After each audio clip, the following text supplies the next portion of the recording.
Ayo sore kembali menemani Anda bersama saya Reni Arumsari. Pemirsa, warga Gaza tengah mengalami krisis yang berat akibat pembatasan masuknya bantuan yang dilakukan Israel. Bukan cuma makanan, kain kafan pun sulit didapatkan warga Gaza.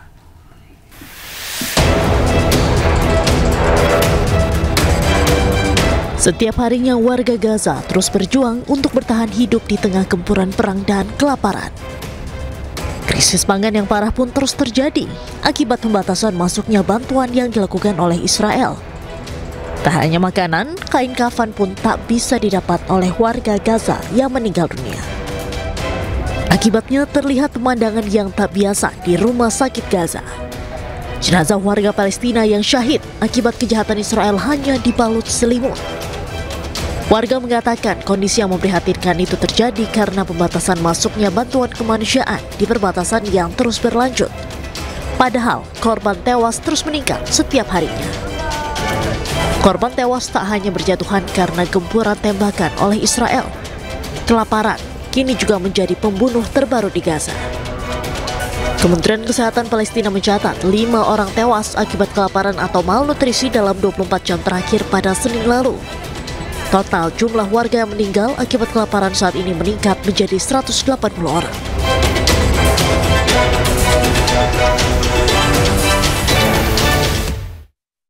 Ya, bantuan makanan di Gaza lagi-lagi menjadi jebakan maut bagi warga Gaza yang tengah menderita kelaparan. 36 tewas saat mencoba mendapatkan makanan.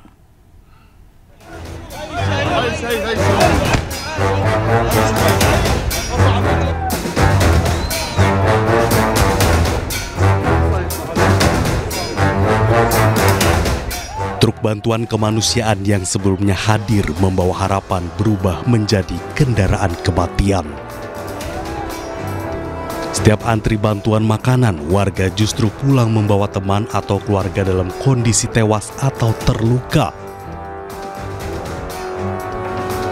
Di Zikin, Gaza Utara, 3 orang dilaporkan tewas dan 15 lainnya terluka.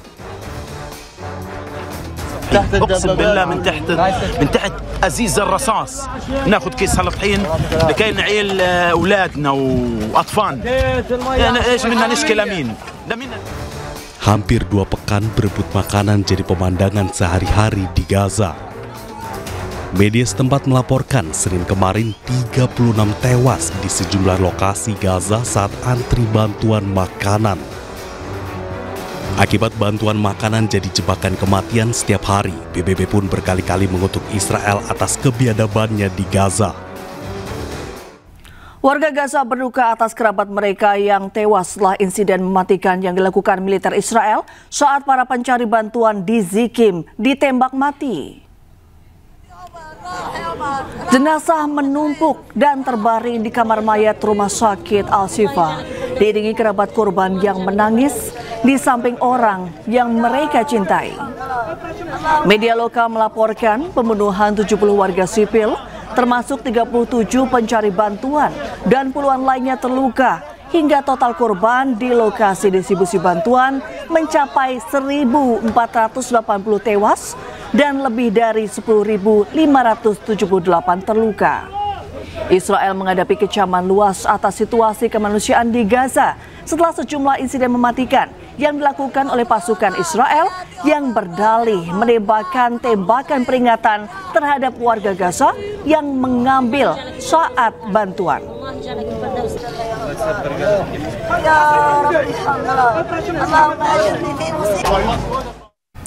Pemirsa, berburu bantuan kemanusiaan yang diterjunkan dari udara, jumlah warga di Gaza harus menelan kecewa karena justru mendapatkan roti busuk dan berjamur yang tidak bisa dikonsumsi.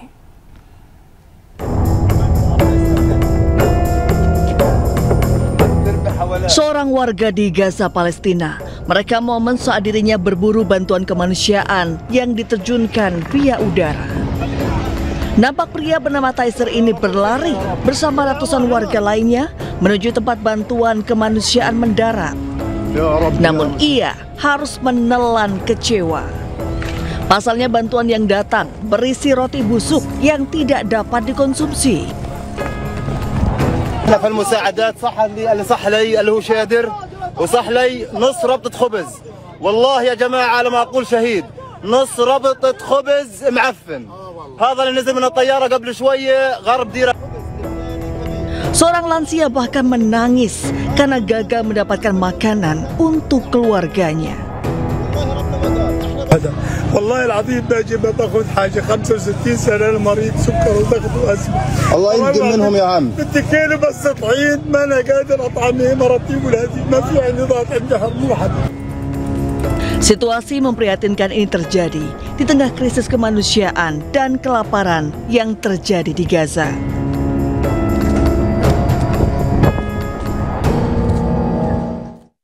Sementara itu, Perdana Menteri Israel Benjamin Netanyahu mengajukan rencana pendudukan penuh jalur Gaza kepada kabinet. Sementara itu, Presiden Amerika Serikat Donald Trump mengisyaratkan tidak akan menghalangi rencana Israel mengambil alih seluruh wilayah jalur Gaza.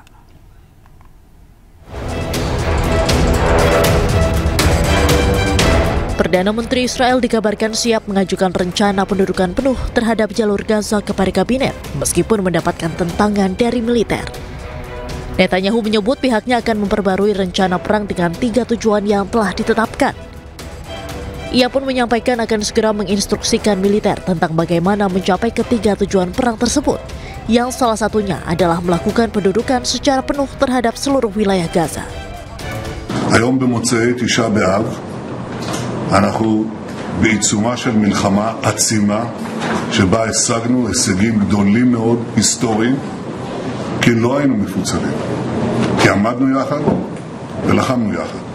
אנחנו צריכים להמשיך לעמוד יחד ולהילחם יחד כדי להשיג את מטרות המלחמה שהצבנו, את כולן, את הכרעת האויב, שחרור חטופינו והבטחה שעזה לא תהווה יותר איום על ישראל. בהמשך השבוע אני אכנס לקבינט כדי להנחות את צה"ל כיצד להשיג את 3 המטרות הללו, כולן בלי יוצא מן הכלל. Sementara itu, Presiden Amerika Serikat Donald Trump isyaratkan pihaknya tak akan menghalangi kemungkinan rencana Israel untuk mengambil alih seluruh wilayah Gaza. Well, I don't know what the suggestion is. I know that we are there now trying to get people fed. As you know, $60 million was given by the United States fairly recently to supply food and a lot of food, frankly, for the people of Gaza that are obviously not doing too well with the food. And I know Israel is going to help us with that in terms of distribution and also money. We also have the Arab states are going to help us with that in terms of the money and possibly distribution. So that's what I'm focused on. As far as the rest of it, I really can't say. That's going to be pretty much up to Israel. Yeah, please. Saat ini pasukan pertahanan Israel atau IDF mengklaim telah menguasai sekitar 75% wilayah Gaza. Namun di bawah rencana baru ini, militer akan diperintahkan untuk menguasai seluruh wilayah, menjadikan Gaza sepenuhnya berada di bawah kontrol Israel.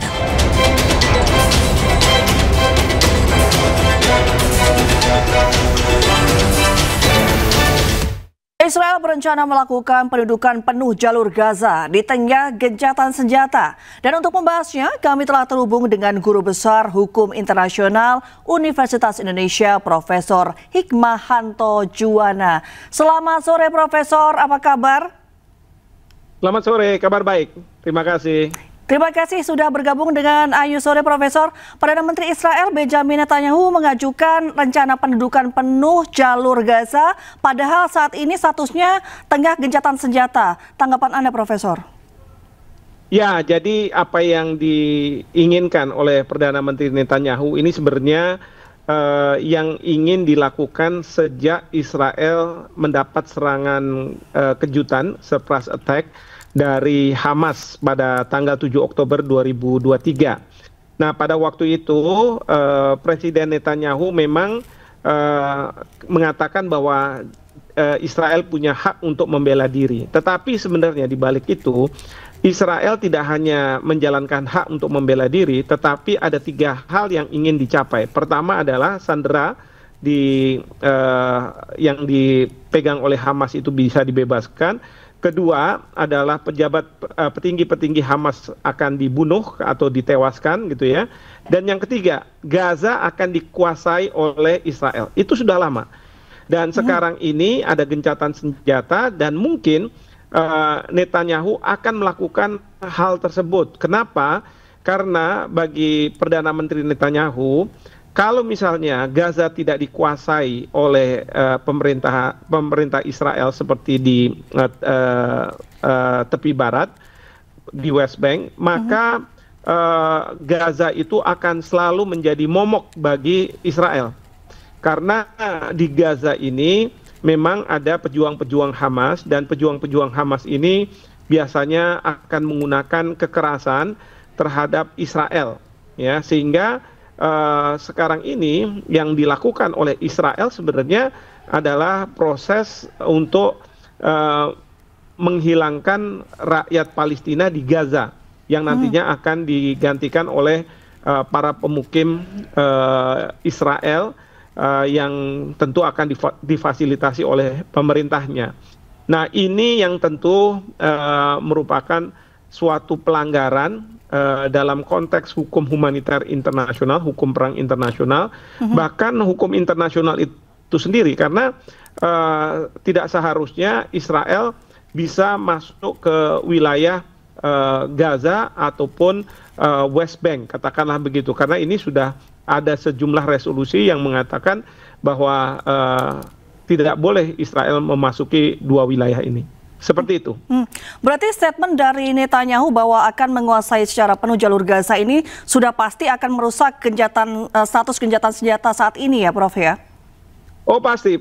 Karena saya yakin dari pihak Hamas mereka tidak akan bisa menerima hal ini dan mereka akan melakukan serangan balasan ke serangan dari Israel yang akan memaksa rakyat Palestina di Gaza untuk keluar dengan senjata, keluar dari Gaza. Dan untuk diketahui juga, Perdana Menteri Benjamin Netanyahu mengatakan bahwa sebenarnya Gaza itu dalam perspektif Netanyahu adalah penjara, karena rakyat di Gaza itu tidak bisa keluar. Tetapi katanya kalau dia mau keluar silahkan, kita tidak akan menghalangi mereka. Nah, ini maksud dari keluar itu adalah supaya tidak ada lagi rakyat di Gaza, ya, rakyat Palestina di Gaza ini. Bahkan dalam beberapa waktu yang lalu pernah pembantu presiden, utusan khusus Presiden Donald Trump mengatakan bahwa akan ada 2 juta orang Palestina yang akan dipindahkan, ya, dievakuasi. Termasuk salah satu negaranya adalah Indonesia.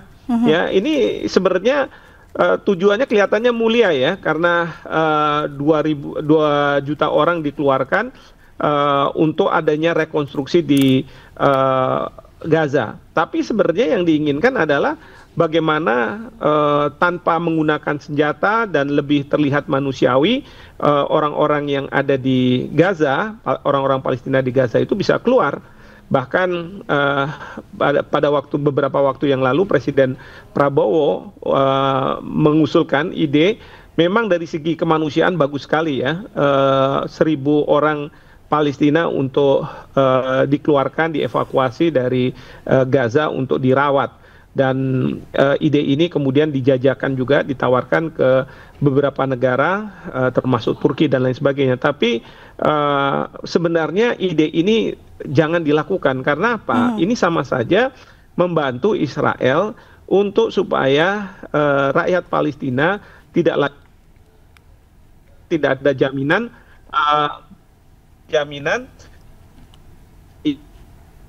di Gaza itu bisa kembali nantinya ke Gaza. Baik, seperti itu. Baik, terima kasih Profesor atas waktunya sudah bergabung dengan Ayu Sore. Selamat sore dan selamat beraktivitas. Baik, terima kasih. Selamat sore.